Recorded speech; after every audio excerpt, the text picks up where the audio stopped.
Hello and welcome to another episode of Black Beyond Borders. Super excited. I'm doing a conversation series specifically on women that have decided to move to Senegal. Feels like it's becoming my second home, and it's a bit of my muse. So we have today Sanchel. Did I get it Yes. right? Yes, you did. Sanchel Brown here, who I met in the Black women's group in Senegal. And so, why don't we just jump off real quick? Introduce yourself and tell me how it is that you came to be living in Senegal. So, orient us to your origin story and like what was the draw for you? Yes, so my name as Ebony said, my name is Sanchel. I am a dancer, choreographer, and a creative midwife. And I began Mhm. my voyage to Senegal about 10 years ago. I started Ooh. to came as a student to study with Jermaine Akoni at l'École de Sable, which is in a small village called Toubab Jalal, outside Mhm. of Dakar. And I studied there for 6 weeks. And that was my first time, second time leaving the States. Canada don't count. And when I trained with them, it was a very intensive 6 weeks. I got Mhm. fully enmeshed in the land, the language, the people, and ever since then, I just started to come back and forth and back and forth. And eventually, I ended up having a baby, a Senegalese American Okay. baby, and got married. And so I have been married to the land. And as a result, I've continued to nurture my relationship here. I recently held my first international retreat. I am the founder of the Rebirth. Yep. Whoop, whoop, whoop.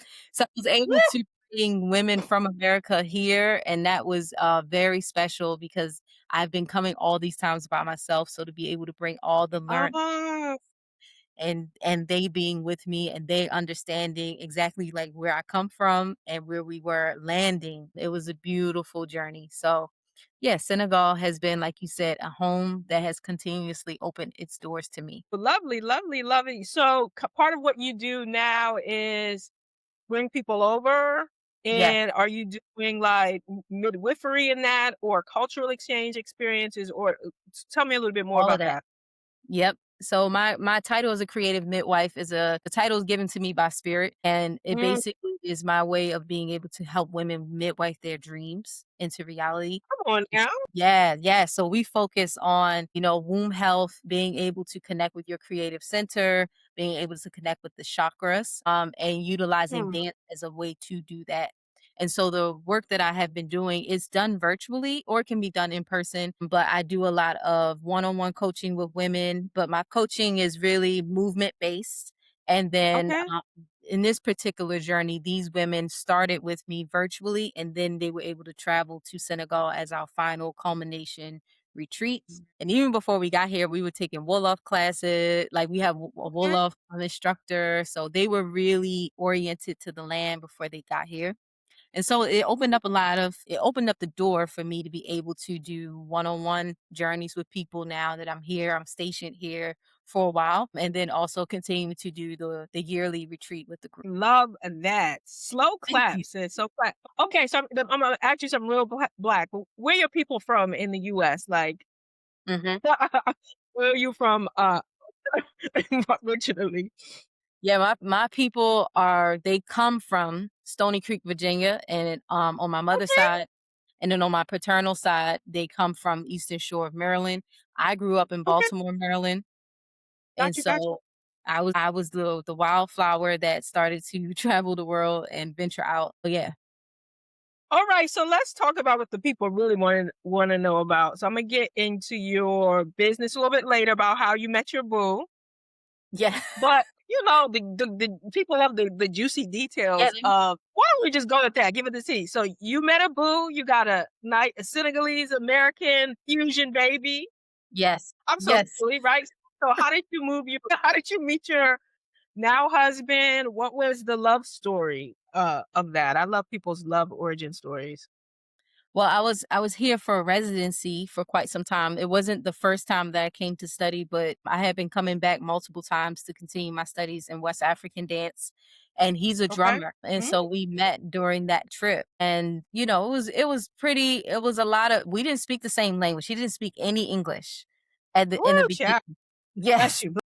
So it was a lot of like learning, figuring out, understanding each other's cultures. But we met through the workshop, and then afterwards we continued our relationship. And before long, I became impregnated. And from there, the journey just continues. It continues. And the beautiful thing I can say about our relationship is that it has really helped me understand Senegal from a first person perspective because I've been able to Mm, with the land and the people and the language and the food, see the ups and see the downs of being here.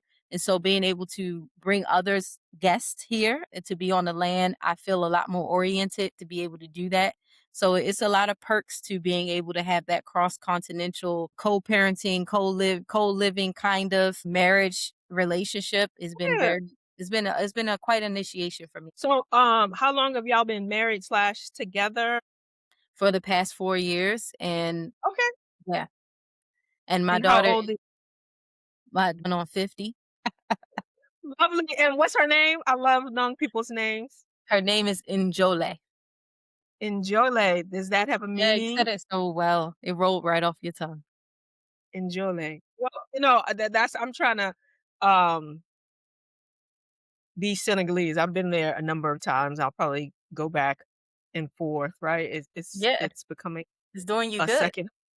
Yeah, well, it's so funny because, I was there for a month last month, and now that I got back, I'm like, somebody says something is supposed to happen. I'm like, Inshallah. Yes.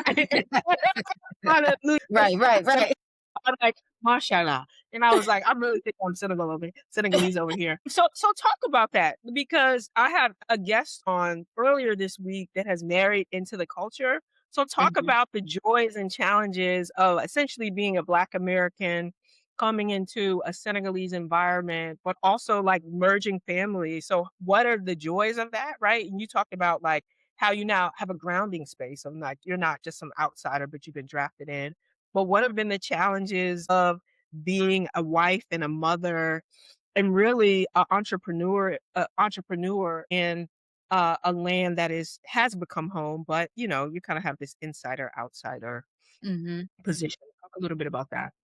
Well, the joys that come with being married to a Senegalese person is, like I said earlier, just being able to be completely engulfed in the culture. I speak really bad, I speak bad Wolof very well now. So, it's just been like a constant growth experiment in a lot of ways for me because it's always something new that I'm learning. It's a lot of nuances to the culture and then vice versa for him. I'm really big into personal development, so that kinda Right. tickles my fancy. So being able to have those cultural differences, but also the similarities, like realizing how much there are a lot of origins of Black culture that's already here, that has not been tainted, that has not been changed. And so I think overall for my own development growth and for the work that I do, it's been very beautiful to have that collaboration. And then the challenges that come is just we have a new president who is, very choosy about who comes over the border. And so it's been a lot of challenges when it comes to are you going to come to America, Yeah. repatriating here, what does that look like? How do we because we're still figuring out a lot of that and how to navigate that, especially because I don't work like a 9 to 5 job. So Right. it's just a lot more that comes with paperwork and things like that. So it just has put me into a position where I deal with bureaucracy a lot more than I would want to. Good child. And that's some of the main challenges and then also just some of the collaboration that happens in parenting because there's a certain way Mm, I want to parent my daughter. I'm not putting her in fixed organized religion. I'm not, restricting her to that. Of course, like there's a feeling of righteousness. There's an understanding of what's right and wrong. But then for him, who Islam is embedded in the yeah. culture. Great Muslim culture, yeah. There's like, well, she's supposed to be Muslim, and I'm not really against. I think she can get her fundamentals through that, but I think I'm more the free flow flower, Mm, and he's more of like, this is the culture, this is the tradition, this is the way. And so, yeah, it's just been a lot of me learning how to be a global ambassador within my own relationship and also mm, having to navigate differences of opinion when you're raising one soul, one person that has to come up and she's learning from different sides. But ultimately, I think it's good for her. I think she'll be a well-rounded person when she goes off into humanity on her own.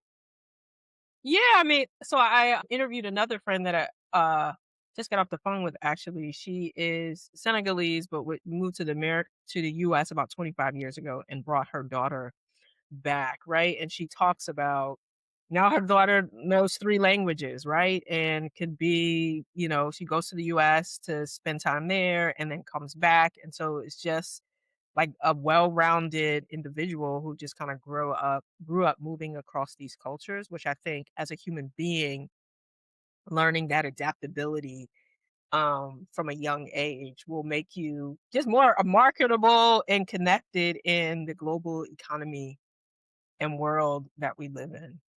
Absolutely. So, how has been how has being in Senegal shaped your identity, right? And so, like, as a Black American, your ideas about belonging, like who you are, where you fit. Yeah, how has it shaped your ideas about Blackness? How you think about yourself, identity, and belonging? Well, coming to Senegal the first time and every time that I go to Gorée, which is for your viewers, the slave dungeons where they took us across for the transatlantic slave trade. Every time I visit there, I get to see that there's a story beyond slavery, that we were Mhm. people first. And I think that being in America, a lot of times it's just, okay, this is the Mm, origin of Black culture. You start with slavery. But mm, there were lives before, there were languages before, there were cultures before. And so being able to be here physically to see that, it has helped me to really deepen my roots and to widen my perspective on my humanity as a whole. And when I come here, I'm not Black, I'm American. They see me mhm, as American. So being able to come out of that box of, what you live in America where I'm a Black American, I'm an African American. I think that's been very liberating for me. In some ways challenging too, because then there can be an assumption that because I'm American, I have all this money, right? And I'm right, just right, living lavish and I could just, throw it out. And it's like, no, there's a lot of nuances that come with being an American citizen. And so I think that what what Africa has given me is the understanding that we are not a monolith, that there's much more to the story than what is being told. And as a result, the work that I do as a dancer, I do a lot of my work rooted from that perspective, from the Africanist perspective. And a lot of the mainstream dance and even mainstream wellness world, it can be very whitewashed. We're talking about yeah, the yeah. body. There's no connection to rhythm. There's no real connection to, well, I'm not gonna say there's no, but it's just a different way of, I was about to say, very different connection to rhythm. let me be fair, okay? Right? It's It's there, different. but it's like people are dancing around the fact that, there is a root in rhythm that comes with healing, that comes with dance, that I think that we all can connect to Mm, when it comes to the work that I do. And so, yeah, it just has been a big affirmation, a big affirmation. And then even for the spiritual practices that I engage in, I'm not certified, or what's the word? Not certified, initiated into any tradition, but this initiated me into my own power. Like when I came here, mm, I realized I could really connect. I could really connect to my ancestors. I could really connect to yes. I could really, it's like front line. They are here. And so since I've started doing that work, even when I go back to America, to the States, I feel it very strongly. So yeah, I think that a lot of African American people are seeking that grounding and that understanding of where do I actually come from. And even if you don't know exactly where you come from, being able to come to the motherland helps you to see the vastness of your humanity, the beauty of it, how we are so resilient. There's so many things that we've carried over onto America and we Yeah. continue on. So it's a beautiful, beautiful exploration. I love it. So rich. Okay, so we're gonna go back up to the surface now. You taking us down to the deep, which Sorry. I absolutely That's how I get down.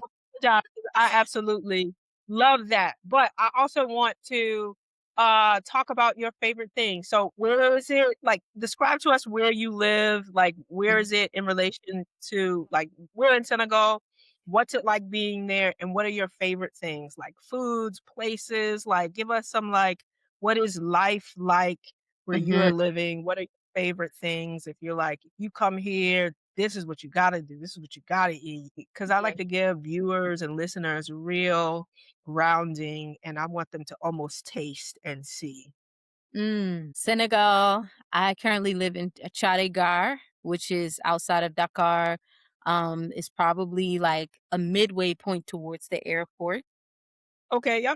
Yeah, if you come into the airport, you will go through Chadigar in order to get to Dakar. And it's a residential place. Once you go onto the main roads, of course, you have like your shops and you have people selling all their goods, the fruits, the meats, and the people riding on the horses, and then people driving in cars. It can be very full and a lot of rigor, a lot of things moving around in this area. It's not really a quiet place, but it's a good space for catching on that fire energy. And the one things that I do enjoy about being over here, which I eat too much of, is the beignets. I love the beignets. They're not like New Orleans based beignets, but they do give me that sense of home. Every time I come here, I have to have my beignets. Also, if you come here, no matter where you are, you have to try chebuljen. That's the fish and rice. That's like that's dish. Yes. We love Chebuljen. And if, in case your viewers do not know, I know that there's a lot of war around jollof rice. And jollof rice actually originated in Yeah, Senegal doesn't even need to come to the war. They won it and yeah, like created they it. won because they're the origin. Like the Jola people come from here. So when we talking about jollof rice, the real origin of it is here. It just is. Another thing that I love is the bisap. Drinking the bisap, Mhm, which in our Caribbean culture would be like sorrel, and then mhm. bui, which is the sap that comes from the baobab, is really sweet, really good. It's so good. I do sometimes have clashes because I tend to eat more on the vegetarian side. I do eat fish when I'm Right, here. It's right. just no way around it. But I've been finding my ways around it because the fruit here is just beautiful, Okay. luscious. There's a Mhm. lot of it is non-GMO. So I really do enjoy that. So yeah, eating here is definitely one of my favorite pastimes. And then I loved one of my favorite parts of Senegal is Sally. I love Sally, Senegal. Mhm. It's a place that a lot of people go to vacation. It's a beach town. It's a lot more chill. I like the chill. I like the quiet out there. And it's a beautiful place if you want to come and you want to just relax and have some time. So I would say that's probably my favorite place in Senegal.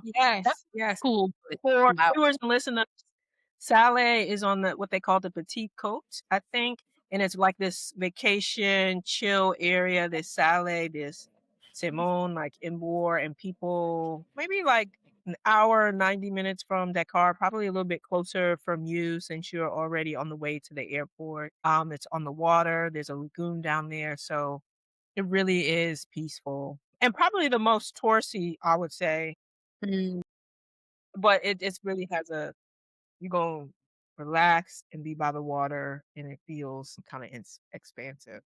mhm, Last couple questions. What surprised you about living in Senegal? What's been, like, the biggest surprises or points of transformation for you about mm. life? I How has it believe changed?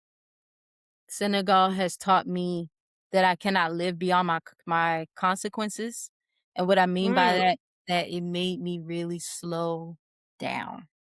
Like, mhm, from the first time I came here all the way up until now, I'm constantly having that reminder to come back to the present moment. The simplistic way of living, the fact that you can't get in America, you can get things very quickly. You can make money very quickly, you know what I mean? You can spend it very quickly, and then being here, there's a different way that you have to come back to your center. And so that's always been one of the most profound lessons. mm, Yeah, whatever you do, there's a consequence for that. So here, people expect you to do what you say you're gonna do. So if you say, "Hey, I'm coming to your house to have dinner tonight," then they will prepare to have that dinner. And you know, in America, a yeah, lot of times we'll just say, "Hey, yeah, I'm coming," you know, and maybe at the last minute we might change our minds or things right, like that. right, So right. it really has taught me the power of meaning what you say, saying what you mean, and being present. I love that. That's rich. So, talk a little bit about maintaining family and connections back in the States. How have you managed that? And also, how have you managed building relationships there? Because I would imagine if people are considering moving, those are like the two things of like, how am I going to still have relationships with my friends and family? And then how do I build relationships in this new place? So, like, talk about your process, your learnings, and how has that been for you? Mhm.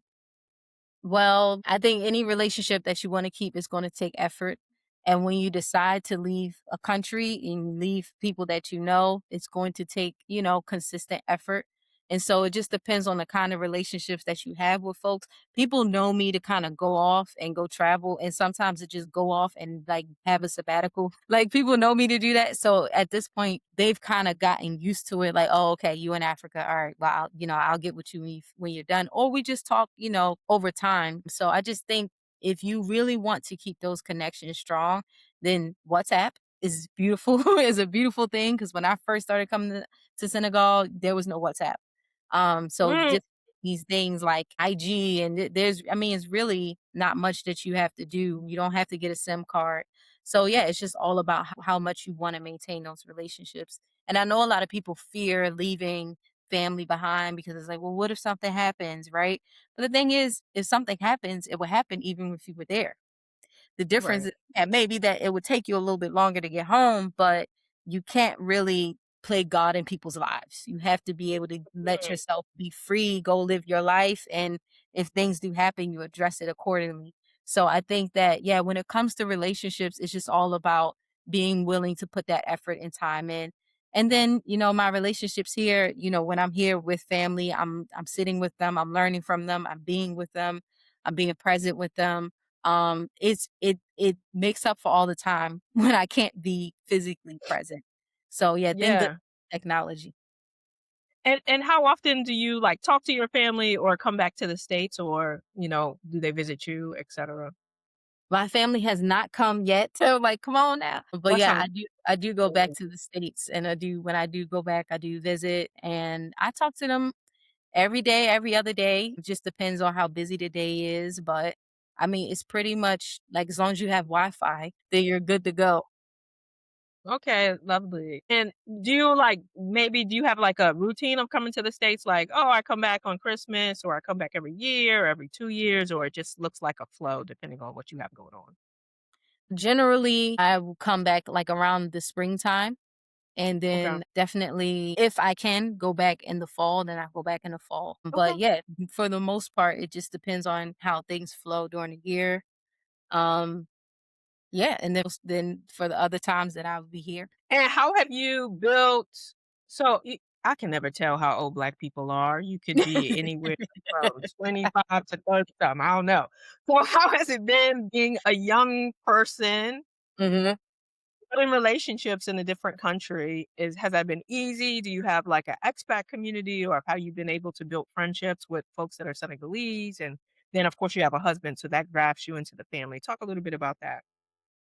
Well, I think, yeah, like being a part of communities like the African Sisters of Diaspora, how we met, for many, many years, I have been watching a lot of content on expatting, leaving. So my mind was always thinking about an alternative way of living. And so now I get to live that. But I think that Mhm, ultimately it just depends on you being strong enough in your decision. And mm, there are going to be moments when you have to be alone. You can't always rely on having the communities. But for when I do need that camaraderie, I am connected to different communities. I do have friends who are from the States who live in Senegal that I can go visit sometimes when I just need to be around my type of speed, yeah, in terms of us being able to talk and there's no language barrier, is no cultural yeah, barrier. It's beautiful to have that. And yeah, being young and doing this for so many years, being back and forth, I don't think I really realized what was happening and how much of a web I was weaving until maybe recently, mm, especially after having my daughter. I was like, oh, yeah, this is global ambassadorship. This is me like connecting two countries together because we represent our country when we come to other places. yeah, So yeah, it's I wouldn't expect any different for myself, but I also recognize that what I'm doing is rare and it does take a certain kind of resiliency and takes a certain kind of foresight. So I believe that Africa is the future. And so come I on feel like now. I'm in the right place. I love that. 2 more questions, actually 3, but the last one. What's it like parenting? on another continent because people with kids, right, they're, like, Mhm. raising your kids or bringing your kids, particularly having a family. So what's it been like for you parenting? I don't think she probably hasn't entered formal school yet, but, like, childcare, or how do you do that being an entrepreneur, partnering with your husband and his family? What has parenting been like? I would definitely say it's a lot easier here than it is in the States, mainly because there's a lot more support. In the States, every time you need childcare, you got to pay for it, and that comes with cost. But being here, it cuts the cost down because a lot of the village will take care of things Mm, if you have that connection, you have that kind of extended family, and which I do, which I'm very grateful for. In terms of schooling, we've played around with homeschooling, and then we've also had her be a part of like a preschool here.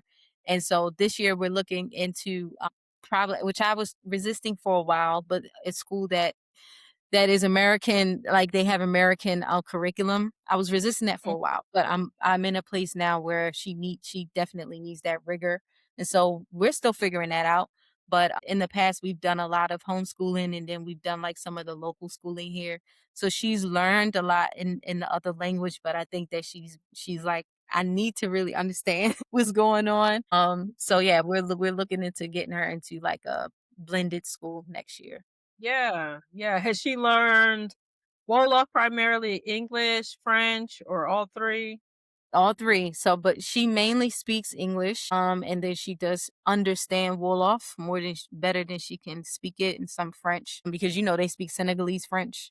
So her her French is Senegalese French. But yeah, she's definitely, little bit by little bit saying different parts, different languages. And how has the language been for you? Have you been learning? I Mhm. think you talked about at the beginning of like, I can get a little Wolof, but Yeah. I think, like, so I've been all over the world. It's not the easiest place to navigate because of language. I think it's probably the French influence that are just like, "Ciao, we." Yeah. I think people are helpful, but they're like, "We ain't trying to learn English." So how has that been for Right. you? Like, there's 2 different languages to navigate. Have you tried to learn, or you're just like, I'm going slow? What is your language Well, I'm immersion? ambitious. Okay, I love it. Yeah, I'm ambitious, so I really wanna learn Wolof, I wanna get it, and moving into the year 11, I'm finally starting to get to the point where I'm like, "Okay, I understand what y'all are saying, I know this, I can start to put the sentences together, which feels really good because that took time. Because a lot of Wolof is very okay, can you see me? Because it says that Uh, my internet is just wanna make sure. Okay. Okay, I think you're back. So you said, say starting with year 11. So starting in year 11, I'm able to understand a lot better, that feels like such a heroic journey. I'm like, "Oh my god, I understand what's going on." Even when I'm out now, I can go out on my own. I don't always have to have Malik with me to be able to help me what did they say? How much is it? How much is this supposed to be? Can we negotiate this? I'm able Mm, to hold my own now. I'm a lot more confident in that. So that feels really good. And then yeah, other than that, I do speak some French, but my French is definitely Senegalese influenced. So mhm. I do my best. I just use what I know, and then every day I try to learn something new if I can, and then I just piece it together. And if I'm wrong, they correct me, and then I just keep building from there. I love it. I love it. Last 2 questions. What advice would you have for somebody who's thinking about moving abroad, particularly to a majority Black country? Well, for starters, I would say if you're thinking about moving to a majority Black country, congratulations, because it's different when you wake up in the morning and all you see are Black people. It just does something to your psyche. And I think, particularly for Africa, there's a lot of decolonization that will happen within yourself when you enter these lands. And so I would say be very patient with your process. The Mm, logistics, like how to move there, do all that. You can Google all of that. And, we're American people. We will figure it out. We are very, we're pioneer. We do have that spirit. I think that's a good thing. But I think there's a lot of unraveling and a lot of learning your privilege, even as an African American person, when you enter a place like Africa.